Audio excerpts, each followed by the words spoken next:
دیکھیے ویسے تو سب جگہیں وہ تمام اوقات، زمان، مکان، یہ سب اللہ کے بنائے ہوئے ہیں، مگر دین کے اعتبار سے بہت ساری جگہیں، بہت سارے زمانے، بہت سارے اوقات خصوصی امتیاز کے حامل ہو جاتے ہیں۔ یوں تو دیکھیے تمام راتیں ہی اللہ کی بنائی ہوئی ہیں، لیکن جو شب قدر ہے اس کا ایک خصوصی امتیاز ہے۔ یوں تو سارے ایام ہی اللہ کے بنائے ہوئے ہیں، سارے دن، لیکن ایام حج جو ہیں یہ خصوصی کے امتیاز رکھتے ہیں۔ عید غدیر کا 18 ذی الحجہ خصوصی امتیاز رکھتا ہے۔ اس کے علاوہ پھر عید مباہلہ یہ خصوصی امتیاز رکھتی ہے، اور ایام عید اور اس طرح مختلف مبارک ایام۔ اچھا، اسی طرح سے پروردگار نے کچھ زمینوں کو بھی خصوصی امتیاز بخشا ہے، زمین کے کچھ علاقوں کو، کچھ شہروں کو۔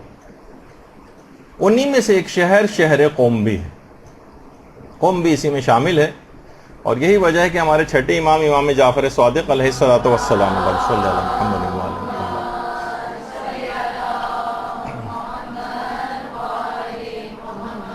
فرماتے ہیں کہ خدا کا ایک حرم ہے جسے مکہ کہا جاتا ہے، یہ خدا کا حرم ہے۔ رسول خدا کا ایک حرم ہے جسے مدینہ کہا جاتا ہے۔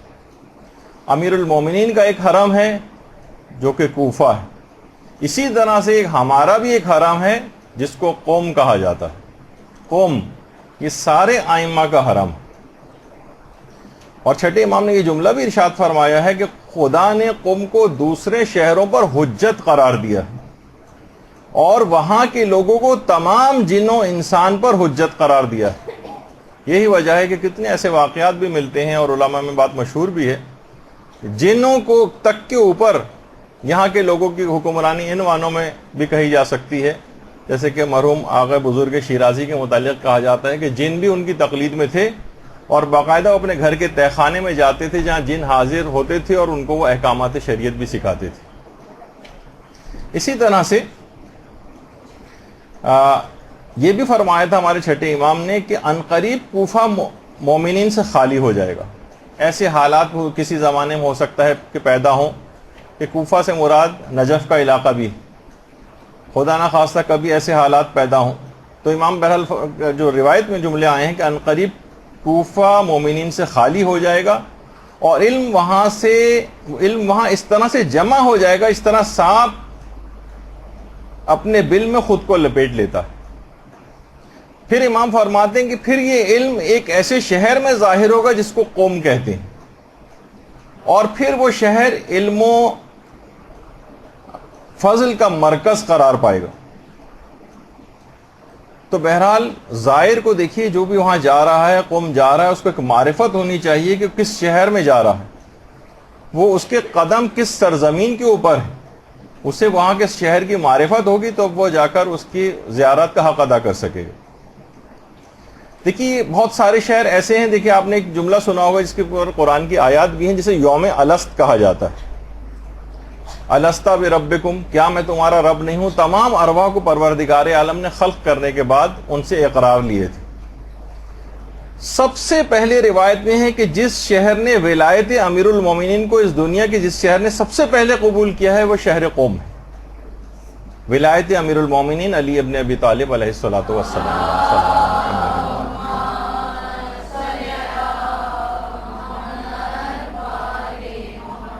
یہی وجہ ہے کہ روایات میں یہ بات آئی ہے کہ جنت کا ایک دروازہ قم کے لیے کھولا گیا۔ بہت سی روایات میں 3 دروازوں کا بھی تذکرہ ہے۔ جنت کے جو دروازے ہیں ان میں سے 1 یا 3 دروازے اہل قم کے لیے کھولے گئے۔ اور علامہ مجلسی نے بھی لکھا ہے کہ طوفان نوح جس وقت آیا تھا تو کشتی چلتے چلتے جس جگہ پہ آ کر رکی تھی، جب قم سے گزری تھی تو کشتی ٹھہر گئی تھی، رک گئی تھی۔ اور یہ بھی لکھا ہے کہ یہ زمین، جو قوم کی جو زمین ہے، یہ اصل میں بیت المقدس کا یا بیت المقدس کا ایک ٹکڑا ہے۔ اور یہی وجہ ہے کہ ہمارے چھٹے امام نے یہ جملے بھی ارشاد فرمائے ہیں کہ جب بھی تم پر کوئی مصیبت پڑے تم قم پہنچ جاؤ، کیونکہ وہ فاطمیوں کی پناہ گاہ اور مومنین کے لیے جائے امن، قم جائے امن۔ پھر ایک سوال یہ پیدا ہوتا ہے کہ آخر قوم کا نام قوم کیوں پڑا؟ قوم کیوں پڑا اس کا نام؟ تو بہار الانوار میں باقاعدہ علامہ مجلسی نے جو روایت لکھی کہ پیغمبر جب سفر معراج پر آسمانوں میں تشریف لے گئے تھے اور خانہ کعبہ سے مسجد الحرام تک کا جو سفر تھا، اس میں پیغمبر نے دیکھا، زمین کی طرف جب نگاہ کی تو دیکھا کہ زمین کا ایک ٹکڑا ہے جو بہت ہی خوش رنگ ہے، اور وہاں سے خوشبوؤں کی لپٹیں اٹھ رہی ہیں جو کہ مشک سے بھی زیادہ خوشبودار ہے۔ اور پیغمبر نے یہ بھی دیکھا کہ اس زمین کے اوپر ایک افسردہ حالت میں کوئی بوڑھا بیٹھا ہوا ہے۔ جبریل سے پیغمبر نے پوچھا، ہے جبریل، اچھا دماغ میں یہ بات رہے کہ پیغمبر جب کسی سے کوئی اس طرح کی چیز پوچھتے ہیں تو اس کا مقصد ایک لوگوں کی تعلیم کرنا ہوتا ہے، یا پیغمبر کہ اپنے علم کے مطابق جب وہ کسی چیز کی طرف متوجہ ہوتے ہیں تو علم حاصل ہو جاتا ہے، اور پیغمبر ہر وقت اپنے علم کا استعمال بھی نہیں کرتے تھے، جو کہ ایک الگ عقائد کی ایک بحث آتی۔ تو جبریل سے جب اس کے متعلق استفسار کیا تو جبریل نے کہا کہ یا رسول اللہ، یہ آپ کے اور آپ کے شیعوں کی زمین کا ایک ٹکڑا ہے جس کا نام قوم ہے۔ پیغمبر نے پوچھا، یہ بوڑھا یہاں پر کون بیٹھا ہوا ہے جو افسردہ حالت میں؟ جبریل نے کہا یا رسول اللہ، یہ ابلیس ہے۔ پیغمبر نے کہا مجھے فوراً اس کے پاس لے کر چلو۔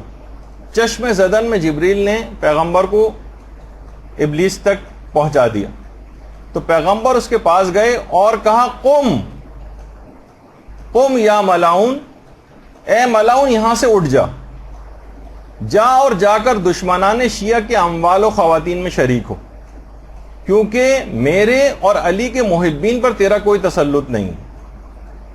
تو پیغمبر نے یہ جو جملے کہے قم یا ملاؤن، اس وجہ سے اس کا نام قوم پڑ گیا۔ ابلیس کو کہا کہ اٹھ جا یہاں سے۔ تو اس حوالے سے بھی یہ چھٹے امام کی بہار کی 60ویں جلد کے اندر ایک اور روایت ہے کہ اس کا نام قوم کیوں پڑا، کہ اس میں امام نے فرمایا کیونکہ اس کے لوگ جس وقت قائم آل محمد کا ظہور ہوگا، اللہم صلی علی محمد و آل محمد،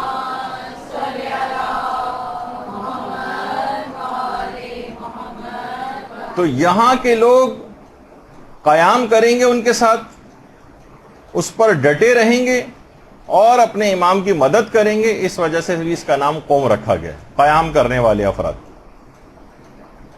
اور یہی وجہ ہے کہ ہمارے 7ویں امام، امام موسیٰ کاظم علیہ الصلوۃ والسلام نے بھی اللہم صلی علی محمد و آل محمد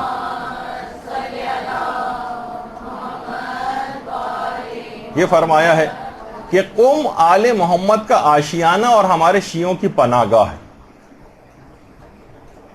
اور اس کی ایک اور وجہ جو قوم کی ہے وہ یہ ہے کہ قوم کی وجہ تسمیہ کیوں اس کا نام قوم رکھا گیا، کہ جیسے ہی امام زمانہ علیہ السلام کا ظہور ہوگا تو سب سے پہلے اہل قوم فوراً قیام کریں گے اور خدمت امام میں حاضر ہو جائیں گے۔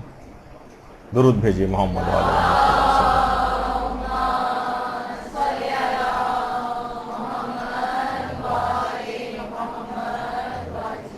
اس وجہ سے اس کا نام قوم رکھا گیا کہ سب سے پہلے قیام کر کے امام کی خدمت میں حاضر ہو جانے کی وجہ سے۔ اور اہل قوم کی جو خصوصیت بتائی گئی ہے باقاعدہ، جو ہمارے 8ویں امام امام علی رضا علیہ الصلوۃ والسلام نے بتائی، صلی اللہ علیہ محمد و آل محمد،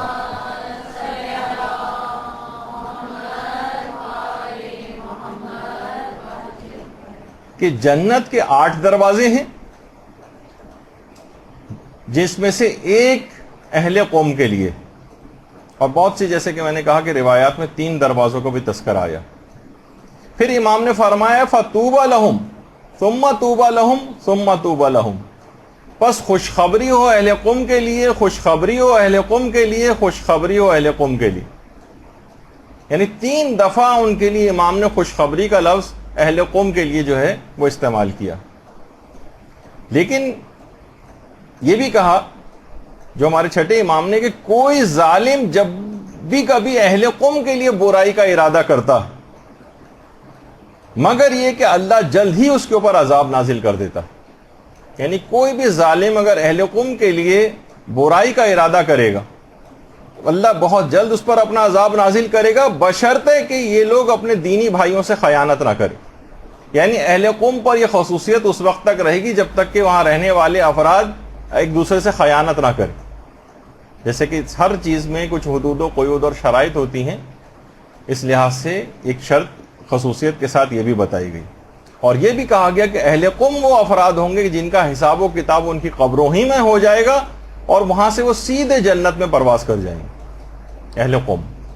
اچھا یہ بات یاد رہے کہ اہل قم میں ہر فاسق و فاجر یا خدا نخواستہ کوئی ایسے شخص وہاں جا کر رہنے لگے یا کوئی ظالم، اس سے وہ مراد نہیں جو ان خصوصیات کے حامل ہوں لیکن اس جگہ کے اوپر بھی رہتے ہوں، ان کے اندر یہ خصوصیات اور یہ فضائل ان کے اندر آ جاتے ہیں.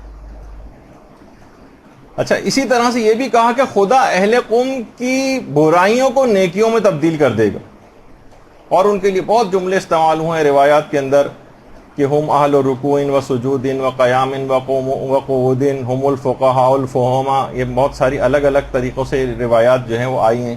ہم اہل الدرایت والروایا یا والولایا بہت سی جگہوں کے اوپر آیا ہے کہ قوم کے جو لوگ ہیں وہ اہل رکوع ہیں، اہل سجود ہیں، اہل قیام ہیں، اہل قعود ہیں، اور دین کی انتہائی سمجھ رکھنے والے فقیہ ہیں، اور یہ اہل درایت ہیں، اہل روایت ہیں، اہل ولایت ہیں، بہترین عبادت کرنے والے ہیں.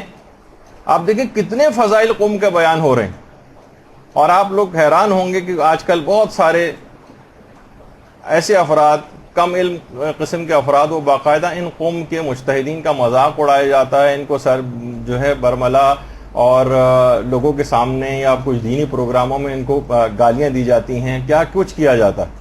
اور دیکھیں کتنی روایات وہاں کے اہل علم افراد کے لیے اور اہل قوم کے لیے جب کہ آئیں. تو اور یہ خصوصیات اہل قوم میں بہت شروع سے ہیں. کہا جاتا ہے کہ اہل قوم وہ افراد ہیں جنہوں نے سب سے پہلے شہروں کے اعتبار سے سب سے پہلے اپنے اموال جو تھے ان کے پاس ان میں سے خمس نکال کر اہل بیت تک پہنچایا. سب سے پہلے اہل قوم والے افراد نے. اور یہی وجہ ہے کہ جب کریمہ اہل بیت حضرت معصومہ قم سلام اللہ علیہ وسلم صلی اللہ محمد وعلیہ محمد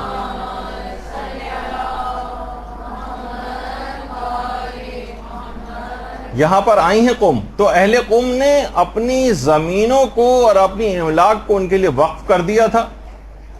سب سے پہلے وقف کیا ہے اور خود کو خادم حرم کہلوایا.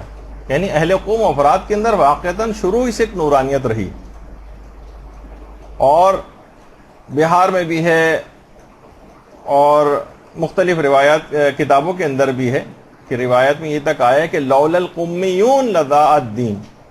اگر یہ قومی نہ ہوتے، یعنی اہل قوم نہ ہوتے، تو دین ضائع ہو جاتا. اچھا اب دیکھیے یہ جو قوم باعث فضیلت شہر بنا ہے، یہ معصومہ قوم سلام اللہ علیہ کی وجہ سے بنا. اللہم صلی علی محمد وعلی محمد.